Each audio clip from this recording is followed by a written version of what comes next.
But let's get the take of former advisor to David Cameron, Phillip Blond, who joins us now. Afternoon to you, Philip. What do you make of this?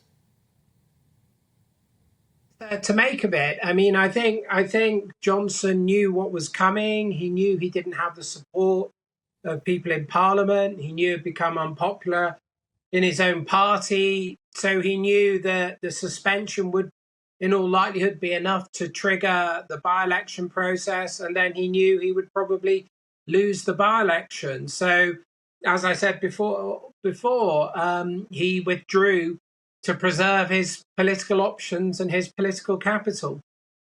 Do you think he has any political capital left after this? Because, I mean, he got an insight into this, but the rest of us weren't expecting anything on this scale.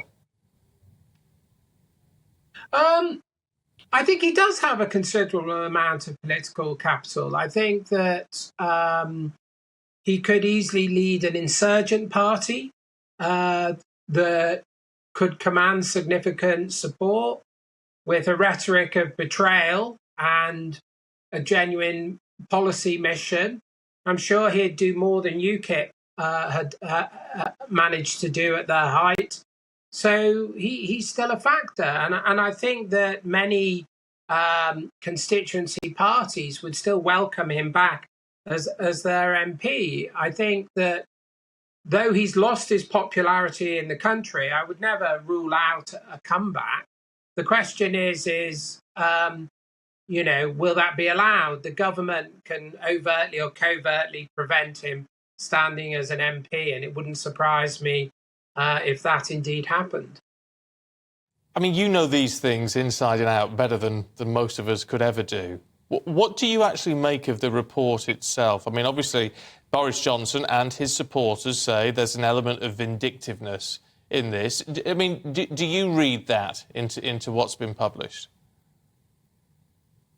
Look, I think Bernard Bogdanow has made several remarks that the process itself is not a fair process. The chairman of the committee that investigated him made very prejudicial remarks about him. Indeed, that's why the previous chairman, Chris Bryant, withdrew from the process. It's a quasi-judicial forum, but it has none of the protections of a traditional British courtroom. The committee issued interim findings, which no British court would do.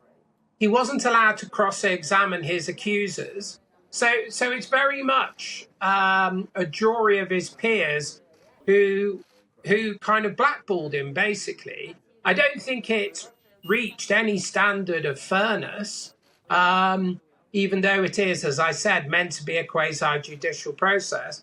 But that's because he had lost all support. And if you like, it was a judgment of his peers in a club who said they don't want him to be in the club anymore.